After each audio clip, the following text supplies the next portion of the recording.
Hello बच्चों, कैसे आप लोग। आज हम डिस्कस करने वाले हैं क्लास 12 सेमिस्टर 4 अकाउंटेंसी का एक इम्पॉर्टेंट चैप्टर जिसका नाम है cash flow statement. Cash flow statement के ऊपर ये हमारा सेकेंड लेक्चर है। फर्स्ट लेक्चर में हमने कैश फ्लो स्टेटमेंट के ऊपर जो थ्योरीज है उसके बारे में भी आपको पास डिस्कस किए हैं। साथ साथ में जो प्रॉब्लम एग्जाम में आ सकते हैं कंप्लीट एक कैश फ्लो स्टेटमेंट, उसके बारे में भी आपको हमने एक प्रॉब्लम लेके सॉल्व करके बताए थे और पूरा स्ट्रक्चर भी आपको बताए थे। तो इस लेक्चर में हम डिस्कस करेंगे, पार्ट पार्ट डिस्कस करेंगे, क्योंकि आपका जो मार्क्स डिस्ट्रीब्यूशन है वो 5 मार्क्स है। 5 मार्क्स में एक क्वेश्चन आपका एग्जाम में आएगा, तो इसमें हो सकता है कि 5 मार्क्स में आपका पार्टली सम्स दिया रहे, मतलब कंप्लीट कैश फ्लो स्टेटमेंट ना देके cash flow from financing activities या cash flow from investing activities या cash flow from operating activities, इस तरह से अलग से आपको सम्स देने का चांसेस है, क्योंकि मार्क्स सिर्फ 5 मार्क्स है। तो इसलिए इस लेक्चर में हम जो डिस्कस करेंगे अलग अलग से कैसे आपको अगर दिया जाए प्रॉब्लम कैसे दे सकते हैं आपको, उसी के ऊपर हमने ये वीडियो बनाए हैं। इसमें हमने 3 अलग अलग एक्टिविटीज़ के ऊपर अलग अलग टाइप का प्रॉब्लम जैसे हो सकता है ऐसे प्रॉब्लम नहीं है और उसको आपको सॉल्व करके हम बताएंगे। आपका काम होगा हमारे साथ साथ में कॉपी पेन लेके बैठ जाना, क्योंकि बिल्कुल आपके हाथ में टाइम नहीं है। और साथ साथ में एक काम करना, अगर वीडियो अच्छा लगा तो दोस्तों को हेल्प करना है, इसलिए वीडियो को आपको शेयर करना है, लाइक करना है, कमेंट्स करना है और साथ साथ में चैनल को सब्सक्राइब करके बेल आइकन दबा के रखना है। ठीक है भाई, तो चले आज का क्लास स्टार्ट करते हैं। तो आज का हमारा टॉपिक जो है इनकम नहीं, आज का हमारा टॉपिक है कैश फ्लो स्टेटमेंट। पूरा स्टेटमेंट नहीं, एक्टिविटीज वाइज अलग अलग से हम सॉल्व करेंगे। आज जिस तरह से प्रॉब्लम आपका एग्जाम में आने का चांसेस है उसी टाइप का प्रॉब्लम हम लिए आज और डिस्कस करने वाले हैं आपके साथ। चलिए देखते हैं प्रॉब्लम के क्या लिए गए हैं। फर्स्ट हम डिस्कस करेंगे जो कि बहुत ही इंपॉर्टेंट है, एग्जाम में हो सकता है आपको सिर्फ ऑपरेटिंग एक्टिविटी के ऊपर ही प्रॉब्लम दिया जाए, चांसेस है। तो अगर प्रॉब्लम देगा तो इस टाइप का प्रॉब्लम आपके एग्जाम में दे सकते हैं एक्टिविटीज़ को, जैसे कैश फ्रॉम ऑपरेटिंग एक्टिविटीज़ के ऊपर। तो चलिए पहले प्रॉब्लम को पढ़ लेते हैं, देख लेते हैं कैसे प्रॉब्लम है, क्योंकि प्रॉब्लम आपने शायद देखा होगा कि बैलेंस शीट दे के फिर उसमें प्रॉब्लम आपको दिए हैं। तो ऐसे अगर पार्टली कुछ दे दिया जाए तो आप समझ नहीं पाएंगे, तो इसलिए हमने इस टाइप का प्रॉब्लम भी आपके साथ सॉल्व कर रहे हैं। तो देख लीजिए कैसे दिया है प्रॉब्लम को। प्रॉब्लम में आपको बताया गया from the following information ABC limited calculate cash flow from operating activities for the year ended 31 मार्च 2024। क्या क्या आपको दिया गया है, देखिए। नेट प्रॉफिट बिफोर टैक्स आपको दे दिए हैं, डेप्रिसिएशन ऑन प्लान कितना चार्ज हुआ है वो दिए हैं, गुडविल रिटर्न ऑफ कितना हुआ है वो भी दिए हुए हैं, profit on sale of machinery कितना आए हैं, फिर इंटरेस्ट ऑन डिवेंचर कितना पेड किया गया, ये सब आपको दे दिए गए हैं। साथ में वर्किंग कैपिटल चेंजेस में क्या इफेक्ट हुआ है वो भी आपको दिया गया है, जैसे कि debtors, stock, creditors, outstanding expenses, इसके ऊपर आपको भी डिटेल्स डेटा दे दिए गए हैं। दोनों साल में, साल की शुरुआत में क्या था और साल के एंड में क्या है, ये भी आपको बता दिया गया है। साथ में और भी एक चीज़ बोला गया, income tax during the year कितना पेड किए हैं। ठीक है, सारे चीज़ आपको दिए हैं। इसके आधार पे, इसी के आधार पे आपको क्या करना है, आपको cash from operating activities calculate करना है। ठीक है भाई, तो इसको करने के लिए पहले हम क्या करेंगे, एक स्ट्रक्चर पहले बना लेते हैं। आप भी अपना कॉपी में स्ट्रक्चर बना लीजिए, फिर हम आगे काम करना शुरू करेंगे।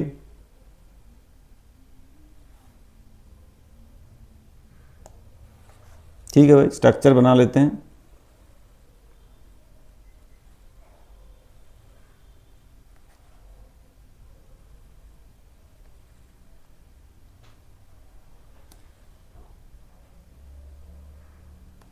ठीक है,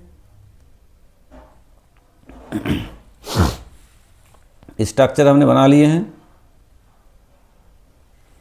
चलिए स्टार्ट करते हैं फिर।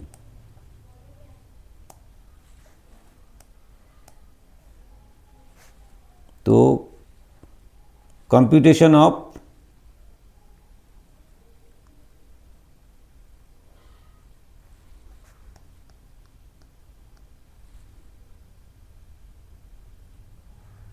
कैलकुलेशन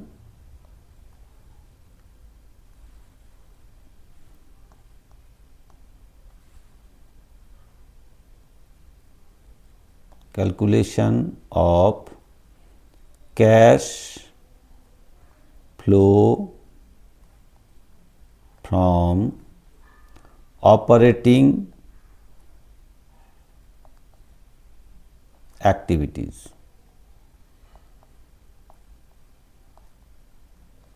ठीक है, ऑपरेटिंग एक्टिविटीज थोड़ा नीचे कर लेते हैं।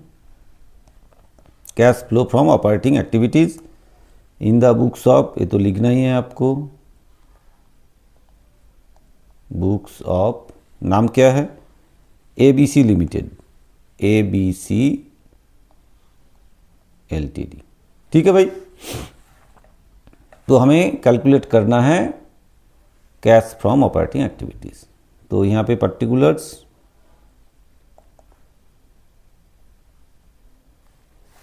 डिटेल्स,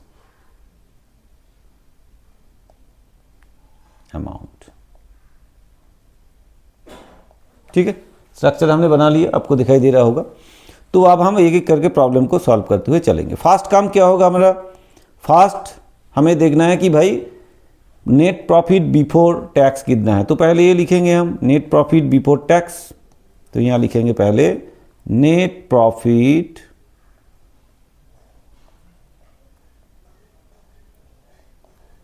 बिफोर, देखिए नेट प्रॉफिट बिफोर टैक्स कितना है, 1,20,000, कितना है, 1,20,000, यहां लिखेंगे 1,20,000। ठीक है, ऐड कुछ एडमिसेबल आइटम है जिसको हम ऐड करेंगे, add adjustment,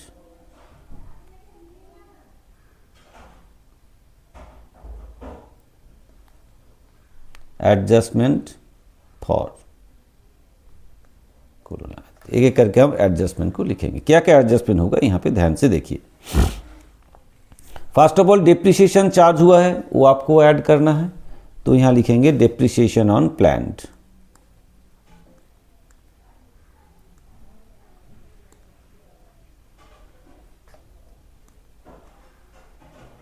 depreciation on plant कितना है भाई, डेप्रिसिएशन ऑन प्लांट 25,000।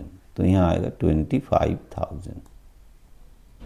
ठीक है भाई, नेक्स्ट क्या है देखिए, नेक्स्ट है गुडविल रिटन ऑफ। तो यहाँ आएगा goodwill written of,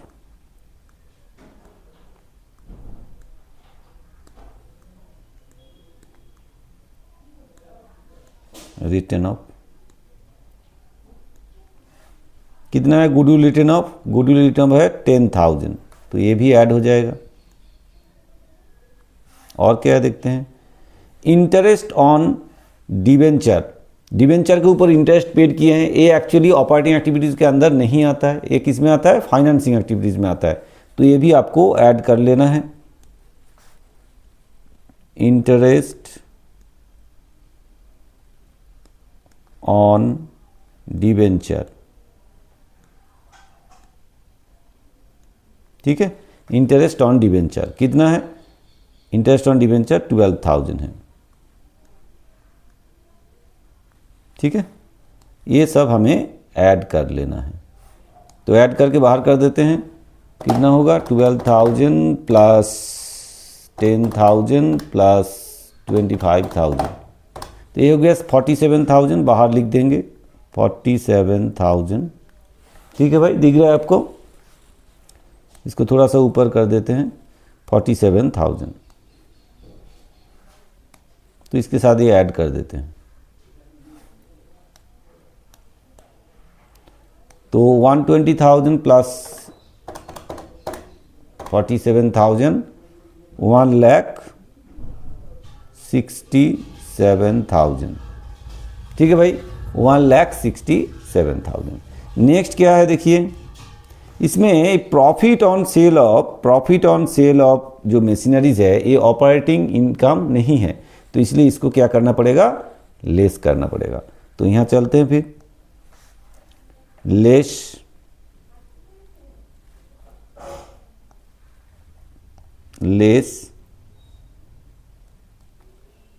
adjustment for, ठीक है, चलिए और क्या एडजस्टमेंट करना है, देखिए एडजस्टमेंट फॉर कितना, profit on sale of machinery, ये लेस हो जाएगा, adjustment for profit on sale of machinery,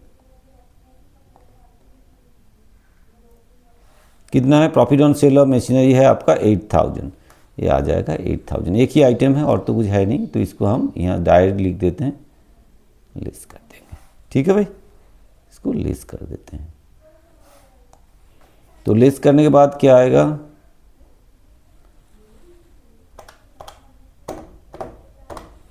$159, ठीक है, ये आ गया। इसको हम क्या बोलेंगे, इसको हम बोलेंगे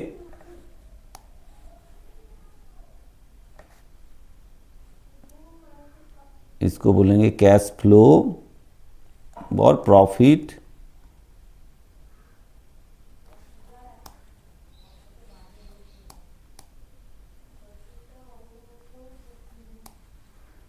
कैश फ्लो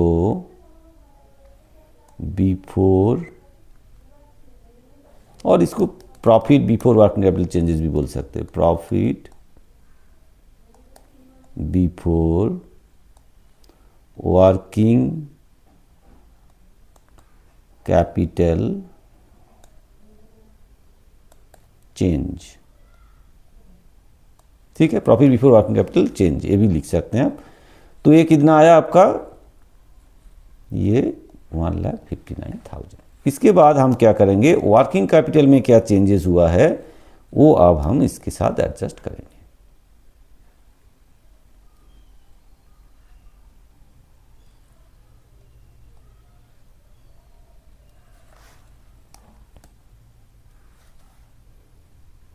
अब यहां पे हेडलाइन देंगे changes in working capital,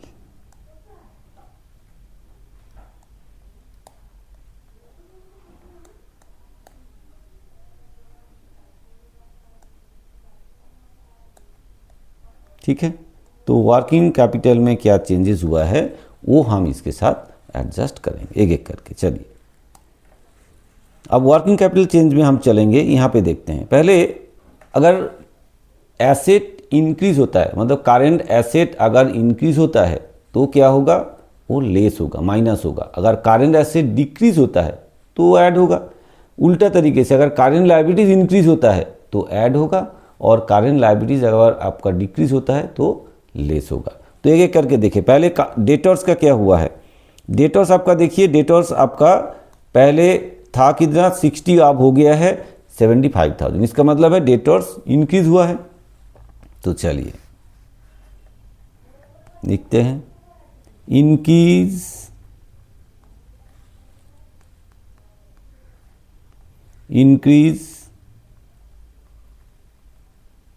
in increase of debtors,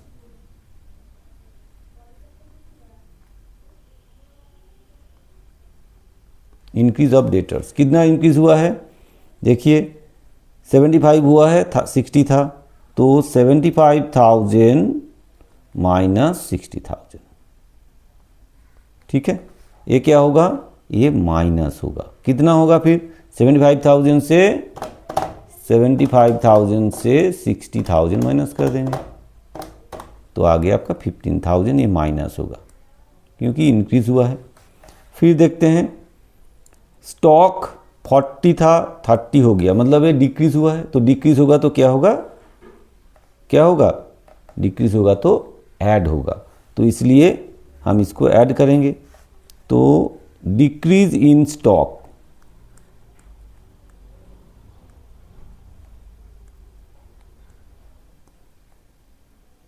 decrease of stock, कितना डिक्रीज हुआ है, देखिए था पहले 40, अब हो गया है 30, तो घट गया है। तो 40 माइनस 30, तो 10,000, ये आपका पॉजिटिव में आएगा, 10,000 प्लस होगा, ठीक है। क्योंकि करंट एसेट डिक्रीज होता है तो ऐड होता है और इंक्रीज होता है तो लेस होता है। नेक्स्ट देखते हैं फिर क्या बोला गया है। अब इसका हो गया, इसका भी हो गया। अब क्रेडिटर्स 35,000 था, अब बढ़ गया है तो 45,000। अगर इंक्रीज इन लाइबिलिटीज होता है तो ऐड होता है, तो ऐड होगा। फिर क्या लिखेंगे, increase of creditors, increase of creditors. कितना इंक्रीज हुआ है देखिए, 35 था 45 हो गया है, तो 45,000 माइनस 35,000 दैट इज 10,000। ये भी आपका क्या होगा, प्लस होगा, क्योंकि ये लायबिलिटीज इंक्रीज हुआ है।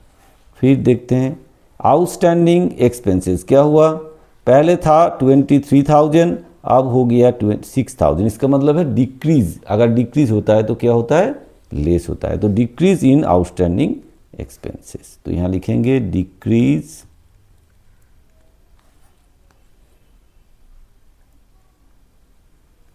ऑफ आउटस्टैंडिंग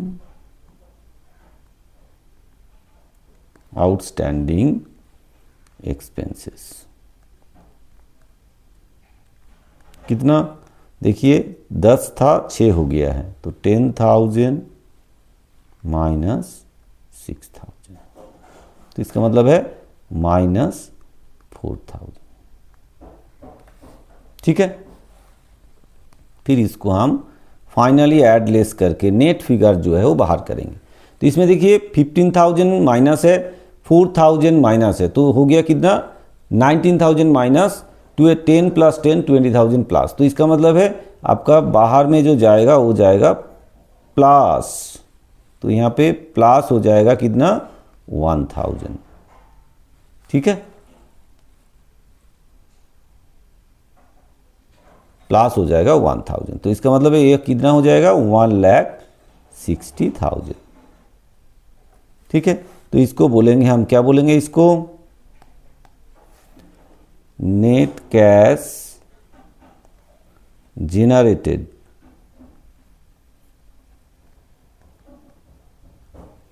from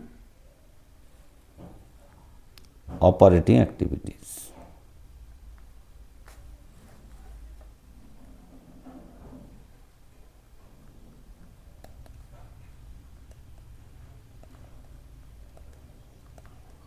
ठीक है, net cash generated from operating activities. फिर इससे क्या करेंगे हम, इससे लेस करेंगे टैक्स, इससे लेस करेंगे लेस।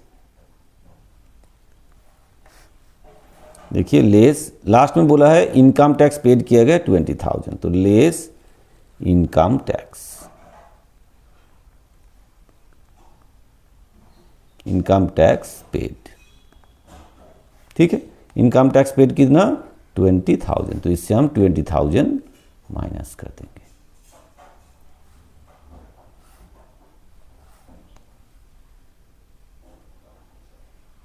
तो इसमें कितना आएगा 1,40,000। ठीक है, ये जो आया है इसको हम क्या बोलेंगे, नेट कैश फ्लो फ्रॉम या कैश नेट कैश इनफ्लो, क्योंकि पॉजिटिव में है, आए हैं आपके पास इनफ्लो फ्रॉम ऑपरेटिंग एक्टिविटीज। ठीक है, net cash flow from operating activities, ये हो गया आपका आंसर। ठीक है भाई, net cash flow from operating activities, ये हो गया आपका आंसर। आंसर ही खत्म होता है। इस तरह से आपको पार्टली सिर्फ ऑपरेटिंग एक्टिविटीज के ऊपर कितना कैश इनफ्लो या आउटफ्लो जो भी है कैश फ्लो हुआ है वो भी आपको कैलकुलेशन करने के लिए दे सकते हैं। तो अगर ऐसा देगा तो आपको इस तरह से कैलकुलेट करना होगा, क्योंकि 5 मार्क्स का क्वेश्चन है, हो सकता है इस टाइप का क्वेश्चन आपका एग्जाम में आए, तो इसलिए हमने ये क्वेश्चन आपके सामने मतलब सॉल्व करके दिखाया है। तो आप लोग प्रैक्टिस जरूर कीजिएगा। चलिए इसके बाद जो हम आगे बढ़ेंगे ये तो आपको जरूर समझ में आ गया है। शुरुआत से एक बार देख लीजिए हमारा स्टेप बाय स्टेप क्या किया हमने। पहले जैसे स्टेप बाय स्टेप होता है ऐसे स्टेप बाय स्टेप हम चलते रहे। फिर profit before working capital changes आ गया है, ठीक है, और cash inflow before working capital changes.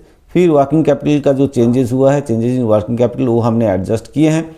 फिर उसके बाद हमने इससे इनकम टैक्स लेस किए हैं, तो हमारे पास आ गया है कि net cash inflow from operating activities.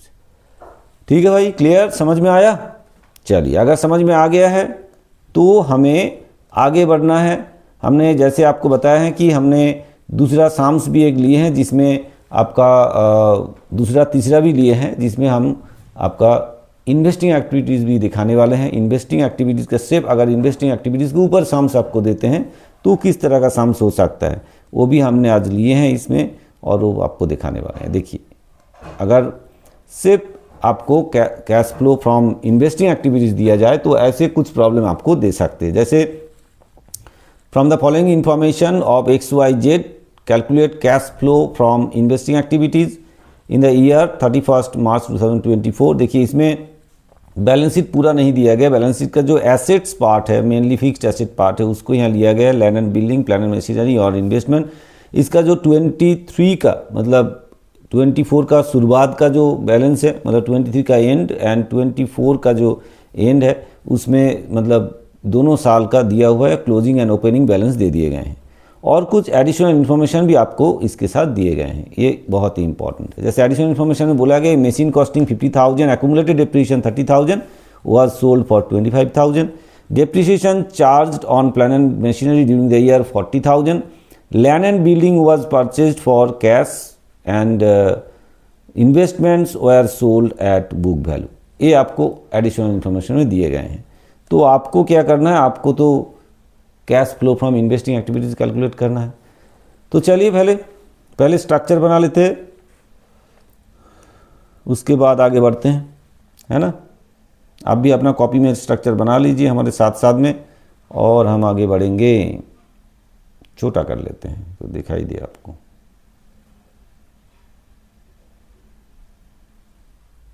ठीक है भाई,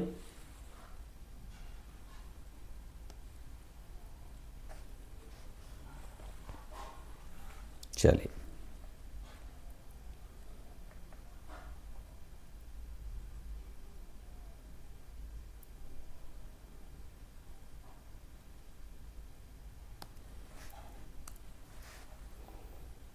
cash calculation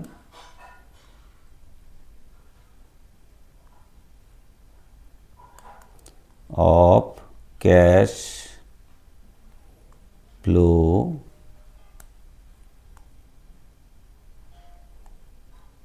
from investing activities।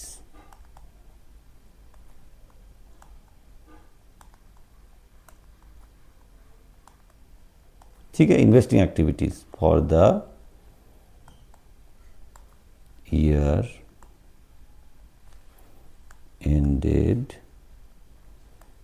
31/3/24। particulars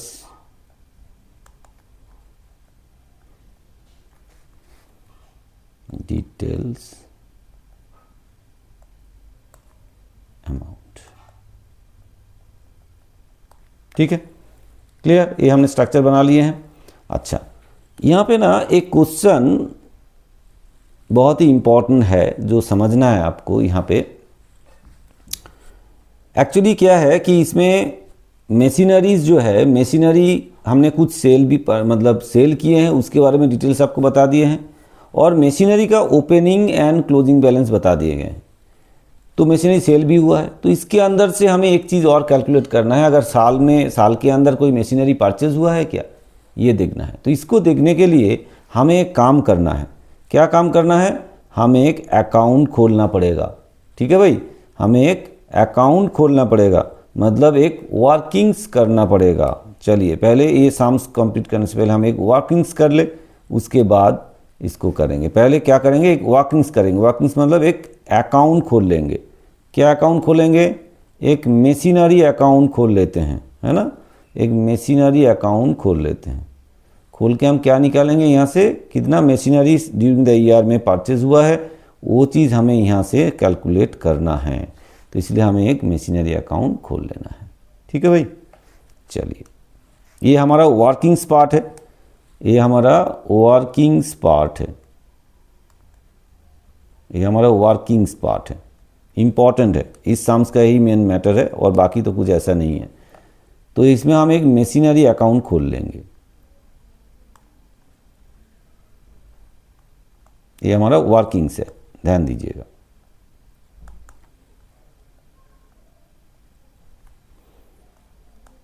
अगर अकाउंट खोल के करेंगे तो वही सही रहेगा, ऐसे भी कैलकुलेटर आप कर सकते हैं, लेकिन अकाउंट खोल के करेंगे तो आपको इजीली समझ में आएगा।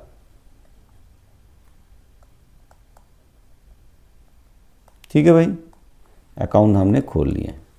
तो मशीनरी अकाउंट में मशीनरी का जो ओपनिंग बैलेंस है, आप देखिए यहाँ पे मशीनरी का जो ओपनिंग बैलेंस है 2,40,000, वो हम ऐसे लिखेंगे टू बैलेंस, क्योंकि एसेट का बैलेंस पॉजिटिव, मतलब एसेट का बैलेंस आपका डेबिट ही होता है। टू बैलेंस BD कितना था, 2,40,000, तो यहाँ लिखेंगे 2,40,000। फिर इसका क्लोजिंग बैलेंस कितना है, 2,10,000, क्लोजिंग बैलेंस भी आप लिख देंगे यहाँ पे by balance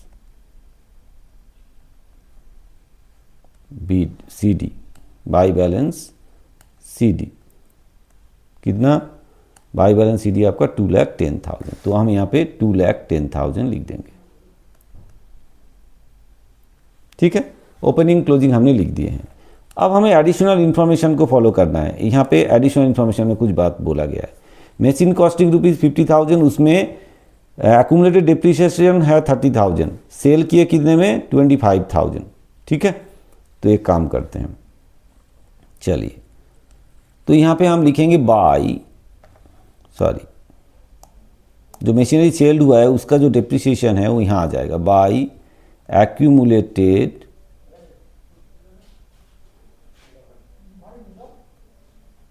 depreciation.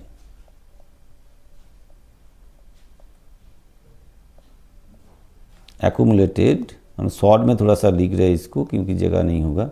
Accumulated depreciation account कितना है भाई, 30,000, जो मशीनरी सेल किए हैं उसका। फिर बाय, यहाँ पे सेल किया हमने इसको कितने में, देखिए सेल हमने कितने में किए हैं, 25,000 में, तो बाय बैंक अकाउंट या cash account, what ever, by bank या कैश, बैंक लिखते हैं, बाई बैंक अकाउंट। ये हो गया सेल, कितने में, 25,000 में। ठीक है, इसके लिए भी एक काम हमें करना है। एक्चुअली इसको जो सेल किया हमने, इसमें प्रॉफिट या लॉस क्या हुआ है देखते हैं। ये भी वर्किंग्स है, वर्किंग्स नंबर 2 मान लीजिए, note number 2, calculation of profit और loss on sale of machinery. ठीक है भाई, मशीनरी सेल करके प्रॉफिट या लॉस क्या हुआ है, कॉस्ट ऑफ मशीन कितना है, कॉस्ट ऑफ मशीन 50,000 का कॉस्ट मशीन का, लेस accumulated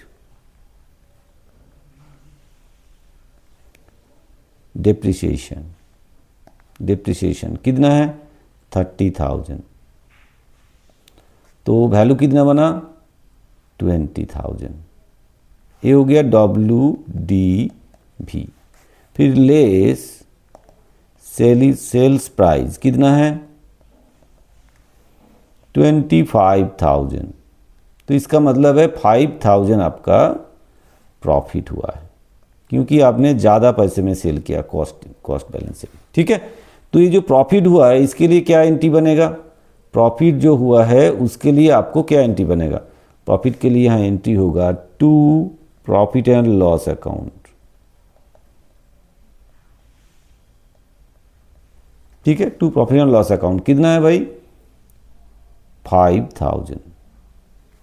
क्लियर, यहाँ तक क्लियर हुआ है। फिर और एक इन्फॉर्मेशन आपको बताया गया है कि भाई डेप्रिसिएशन प्लान एंड मशीनरी के ऊपर डेप्रिसिएशन चार्ज किए गए हैं 40,000 ड्यूरिंग द ईयर में। तो फिर उसके लिए क्या करेंगे हम, उसके लिए हम यहाँ लिखेंगे बाय डेप्रिसिएशन। डेप्रिसिएशन अकाउंट कितना 40,000, ठीक है। देखिए डेप्रिसिएशन कितना 40,000 दे दिया।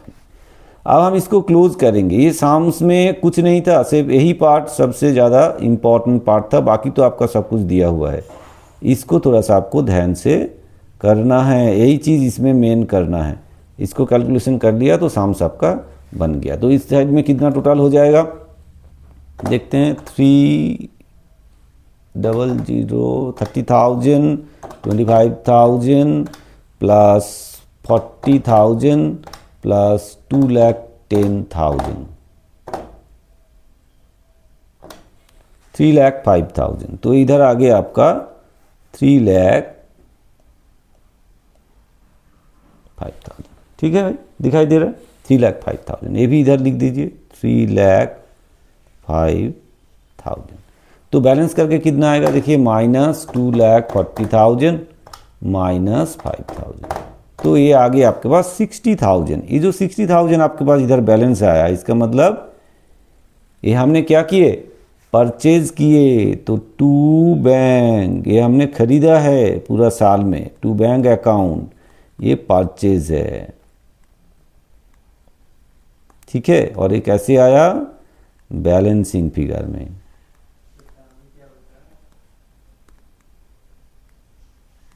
ठीक है। तो बैलेंसिंग फिगर में ये आगे आपके पास परचेज हुआ है 60,000। ये चीज़ बहुत ही इंपॉर्टेंट था। अब हम जाके असली काम करेंगे। अब हम यहाँ जाके करेंगे, ठीक है भाई। चलिए, तो हमारा यहाँ जो काम हुआ है, यहाँ पे क्या हुआ है, यहाँ पे आपको बोला था कि भाई मशीनरी हमने सेल किया है 25,000 में। तो सेल ऑफ मशीनरी, पहले sale of machinery, machinery sale करेंगे तो पैसा आया है, कितने में सेल किए, 25,000 में। तो इनफ्लो हुआ 25,000। और भी एक चीज़ हमने सेल किए हैं, क्या सेल किए हैं, हमने इन्वेस्टमेंट को सेल कर दिए एट बुक वैल्यू में। तो कितना सेल किए वो हमें देखना है। इन्वेस्टमेंट था 1,20,000, बाद में हुआ 90,000। तो कितना अमाउंट ऑफ सेल्स वो यहाँ लिख लेते हैं, सेल ऑफ इन्वेस्टमेंट। अब आता है सेल ऑफ इन्वेस्टमेंट, ठीक है। Sale of investment, sale of investment कितना कैलकुलेट कर लेते हैं, था कितना 1,20,000, अभी है कितना 90,000। तो 1,20,000 माइनस 90,000, ठीक है। तो कितना हो जाएगा, 1,20,000 से माइनस करेंगे 90,000 तो 30,000, ठीक है। तो इन दोनों को जोड़ के बाहर कर देते हैं। तो जोड़ के कितना आएगा 55,000, ठीक है। ये हो गया ऐड में आ गया, ये एक्चुअली पॉजिटिव में आया। तो अब लेस में क्या क्या आएगा, इसमें कुछ चीज़ लेस भी हो जाएगा, मतलब माइनस हो जाएगा। क्या क्या लेस होगा देखिए, बिल्डिंग हमने ड्यूरिंग द ईयर में बिल्डिंग खरीदे हैं, बिल्डिंग हमने खरीदे हैं, 3 लाख था 3,80,000 हो गया। तो इसका मतलब बिल्डिंग खरीदे हैं। तो less purchase of building, purchase of building, ठीक है। परचेज ऑफ बिल्डिंग कितना, परचेज ऑफ बिल्डिंग आपका हुआ कितना देखिए, 3 लाख था 3,80,000 हुआ है। तो 3,80,000 माइनस 3 लाख, इसका मतलब है 80,000 आपने परचेज की। एक्चुअली माइनस में आएगा, सब माइनस में ही आएगा। फिर और क्या है, और है आपका प्लान एंड मशीनरी। हमने देखिए प्लान एंड मशीनरी अभी यहीं पे था, प्लान एंड मशीनरी हमने परचेज किए थे कितना में, 60,000 परचेज किए थे। तो ये भी आपका आ जाएगा यहाँ पे आएगा परचेज ऑफ ऑफ मशीनरी, ये नोट में है, ठीक है, ये नोट में देखना है। परचेज ऑफ मशीनरी कितना, 60,000,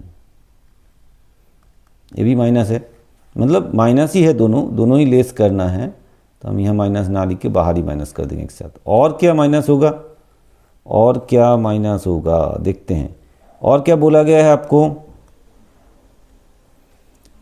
इन्वेस्टमेंट हो गया, land and building was purchased हो गया, इन्वेस्टमेंट हमने सेल किया उसका भी काम हो गया, डेप्रिसिएशन का काम भी हमने इसके साथ एडजस्ट किया, परचेज का भी काम हो गया है। और कुछ बाकी है भाई, और कुछ बाकी नहीं है, तो आप क्या करेंगे, हम इसको क्लोज करेंगे, ठीक है, इसको हम क्लोज करते हैं, देखते हैं नेट फिगर क्या आता है। देखिए मशीनरी का काम हो गया, परचेज एंड सेल दोनों कर दिया हमने मशीनरी का, और साथ में डिप्रीशिएशन तो इसके साथ एडजस्ट हुआ है, लैंड एंड बिल्डिंग का भी हमने जो परचेज किया वो कर दिया है, इन्वेस्टमेंट कितने में सेल किया वो भी हमने ले लिया है, तो ख़त्म कहानी। तो हमें क्या करना है, फिर इसको जोड़ के बाहर करें और माइनस कर दें, मतलब ये 8 6 14 80,000 प्लस 60,000, तो हमें माइनस हो जाएगा ये एक्चुअली माइनस 1,02,000।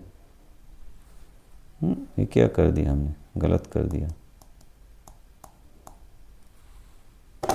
80,000 प्लस 60,000, 1,40,000, 1,40,000, ठीक है।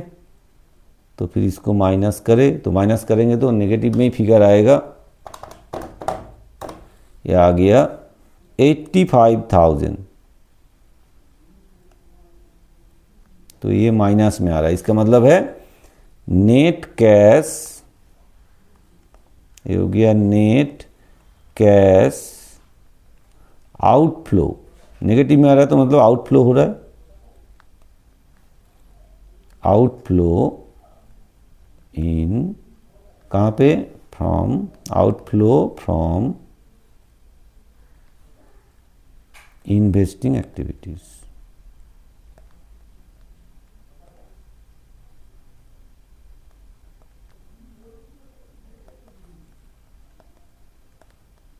ठीक है, net cash outflow in investing activities, यहाँ पे खत्म हो गया आपका, ठीक है भाई। अगर ऐसे पार्टली कैलकुलेशन दिया जाए 5 मार्क्स में आपको इन्वेस्टिंग एक्टिविटीज़ के ऊपर साम्स, तो ऐसे आपको करना है। इसमें मेन इंपॉर्टेंट बात था आपका मशीनरी अकाउंट, ठीक है, यही मेन चीज़ था, बाकी तो सब सिंपल दिया हुआ था। क्लियर है भाई, समझ में आया, यही काम था आपका, तो ये भी आपको समझ में आ गया होगा। तो और एक साम्स जो कि फाइनेंसिंग एक्टिविटीज़ के ऊपर, वो भी कैसे आपके पास आ सकता है, वो भी हमने एक प्रॉब्लम लिए हैं जो कि आपको अभी सॉल्व करके बताएंगे, ठीक है।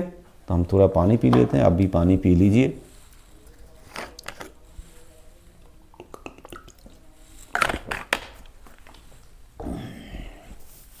चलिए अब आगे बढ़ते हैं, problem on cash flow from financing activities. Problem देख लेते हैं। XYZ कंपनी है, 31 मार्च का आपका बैलेंस शीट का कुछ पार्ट, जो बैलेंस शीट का जो इम्पॉर्टेंट पार्ट है वो दिए गए हैं।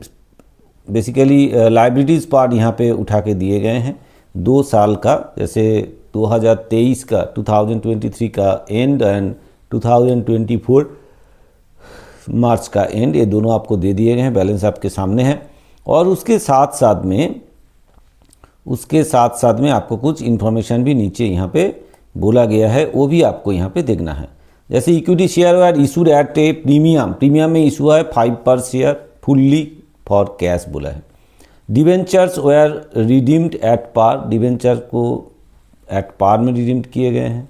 Interest on debenture paid during the year, वो भी आपको बता दिए गए हैं। और साथ में dividend pay during the year, वो भी आपको बता दिए गए हैं। तो आपको क्या करना है, फाइनेंसिंग एक्टिविटीज़ के कितना कैश फ्लो हुआ है वो आपको दिखाना है। तो इसके लिए क्या काम है, पहला काम क्या है, पहला काम हमारा है एक स्ट्रक्चर बना लेते हैं, उसके बाद आगे बढ़ते हैं, है ना। चलिए एक स्ट्रक्चर बना लेते हैं। फिर आगे बढ़ते हैं।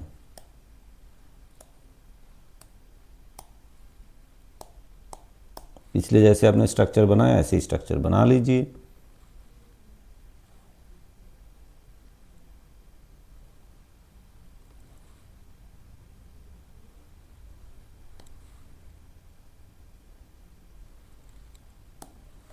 ठीक है, ये स्ट्रक्चर बना लीजिए, छोटा करके हमने बनाया कि आपको दिखाई दे।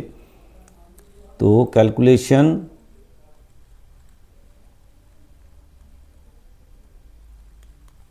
Of cash flow from financing activities. ठीक है, फाइनेंसिंग एक्टिविटीज के द्वारा कितना कैश इनफ्लो हुआ है फॉर द ईयर ended 31/3/2024। ठीक है, ये पर्टिकुलर्स डिटेल्स अमाउंट। ठीक है भाई, क्लियर, स्ट्रक्चर बन गया। अब आगे बढ़ते हैं। पहले देखिए यहाँ पे बोला गया है कि पहले इसमें प्रॉब्लम में थोड़ा सा ध्यान दीजिए। यहाँ पे देखिए पहले कितना था, शेयर कैपिटल 4 लाख था, बाद में कितना हुआ 5,50,000। तो इसका मतलब देख के ही आपको समझ में आ रहा है कि हमें शेयर इशू करके पैसा आए हैं। दूसरी बात है, ये जो प्रीमियम में इशू हुआ है, बोला है ना आपको प्रीमियम में इशू किए गए हैं, इसलिए प्रीमियम अकाउंट में देखिए 50,000 था, बाद में कितना हुआ 1,10,000 हो गया है। तो इस मतलब ये प्रीमियम में जो शेयर इशू किए थे वो प्रीमियम अमाउंट यहाँ पे जोड़े हैं। तो आप देखते हैं कि भाई है ना कितना अमाउंट आपका पैसा कितना आए हैं आपके पास, मतलब शेयर इशू करके, वो हम यहाँ पे कैलकुलेट करके देख लेते हैं। ठीक है, चलिए पहले वो वाला पार्ट हमें कर लेना है।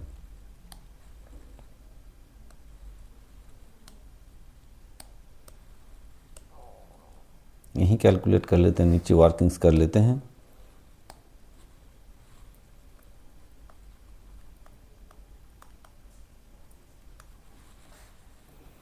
Calculation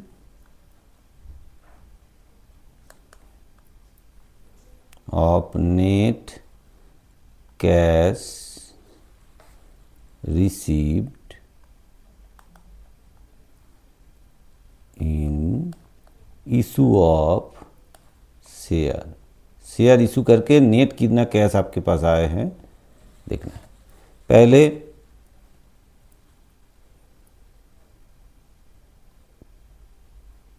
face value of share कितना है, face value of share issue कैसे मिलेगा।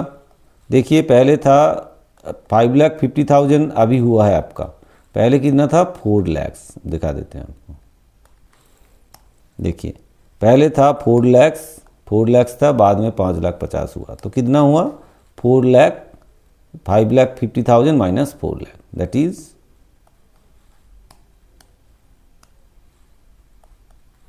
कितना 1,50,000। ठीक है, अब इसके साथ आपने प्रीमियम में इशू किए हैं, ठीक है ना, प्रीमियम ने आपने इशू किए हैं, तो बाद में 50,000 था, प्रीमियम कितना हुआ 1,10,000 हुआ है प्रीमियम आपका। ठीक है, 1,10,000 आपका प्रीमियम हुआ है। आप इसको थोड़ा सा, हाँ इसको आप इग्नोर कीजिए, 5 रुपीज़ को इग्नोर कीजिए, मत देखिए इसको। आपने प्रीमियम में इशू किए हैं वो चीज़ देखिए, प्रीमियम में इशू किए, तो इसका मतलब ये प्रीमियम जो आया है पैसा आपके पास, ये जो बड़ा है प्रीमियम, कितना बड़ा है 1,10,000 हुआ है आपका, तो इसका मतलब कितना चेंजेस हुआ है, वही चीज़ आपका यहाँ पे आएगा। तो फिर इसके साथ क्या करेंगे, add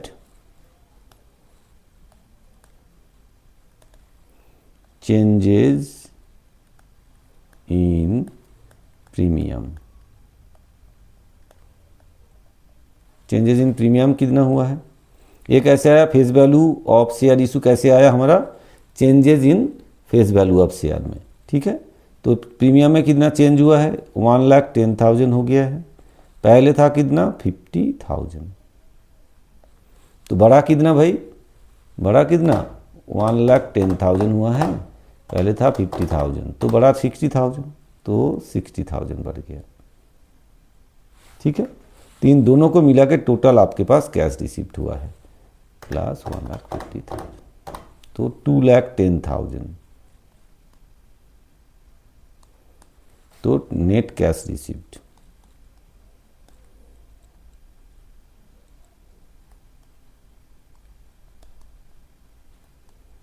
in issue of share.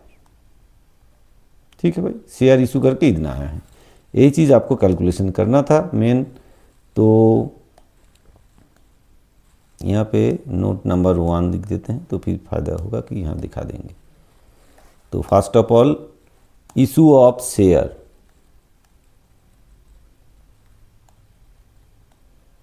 कभी भी इशू ऑफ शेयर होता है तो आपको प्रीमियम अमाउंट एंड जो फेस वैल्यू अमाउंट दोनों जोड़ के ही टोटल अमाउंट आपके पास रिसीव होगा, ये लेना है आपको। इशू ऑफ शेयर कितना आए हैं, ब्रैकेट में लिख देते हैं नोट 1, कितना नोट 1 के हिसाब से कितना आए हैं हमारे पास 2,10,000। ठीक है भाई,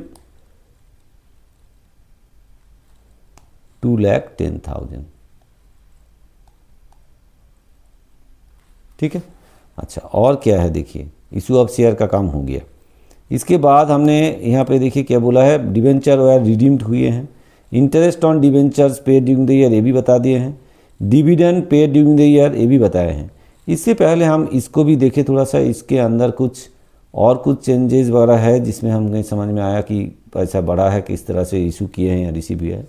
देखिए इसमें हम देख रहे हैं कि शेयर का तो काम हो गया, डिवेंचर देखिए घट गया, इसका मतलब डिवेंचर को हमने रिडीम किए हैं। बाकी ये दोनों का काम हमारे यहाँ पे जनरल रिजर्व एंड पीएल का काम खास तौर से अभी नहीं है। तो हम क्या करें, अभी डिवेंचर को रिडीम करें, तो डिवेंचर को रिडीम करेंगे एट पार में। ठीक है ना, डिवेंचर कितना था 2 लाख था, अभी 1,60,000, कितना रिडीम्ड हुआ है 40,000। तो ये जो अमाउंट है इसको हम बाहर कर देते हैं, ये हो गया 2,10,000, जितना रिसीव वाला काम ये तो हो गया। अब लेस करेंगे बाकी सबको एक एक करके, redemption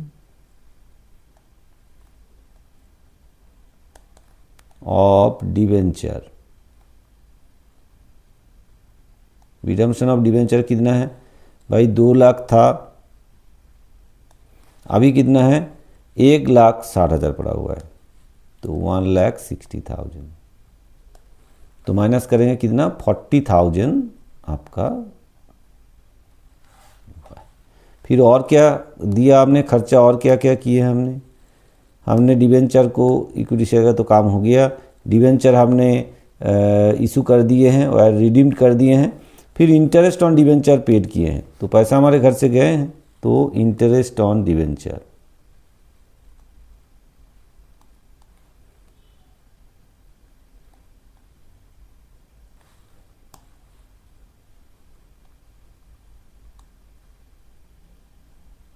debenture paid, interest on debenture कितना पेड किए गए हैं, इंटरेस्ट ऑन डिवेंचर आपका 24,000 है, तो इंटरेस्ट ऑन डिवेंचर होगा 24,000। ठीक है, और क्या है भाई, इंटरेस्ट ऑन डिवेंचर का काम हो गया। अब बचा dividend paid during the year, कितना 50,000, तो डिविडेंड भी आपने पेड किया, ये भी आएगा डिविडेंड पेड।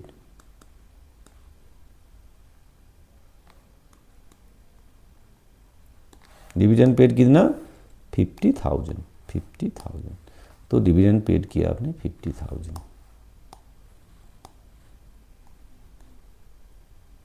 ठीक है, सबको जोड़ के बाहर कर देते हैं, माइनस में होगा, फिर कितना होगा भाई 40 प्लस 24 प्लस 50, तो 1,14,000। तो इसको बाहर लिखे, माइनस में है, लेस होगा 1,14,000। ठीक है, 1,14,000। तो इससे माइनस कर देते हैं, -21, आगे आपका 90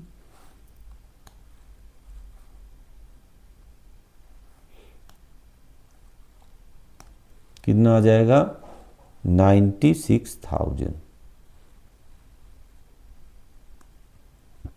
तो ये पॉजिटिव आया है, मतलब इसमें कैश आपका इनफ्लो हुआ है। तो नेट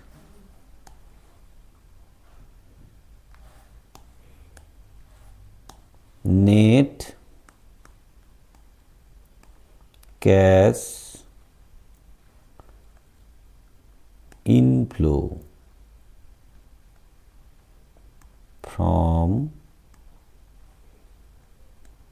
फाइनेंसिंग एक्टिविटीज।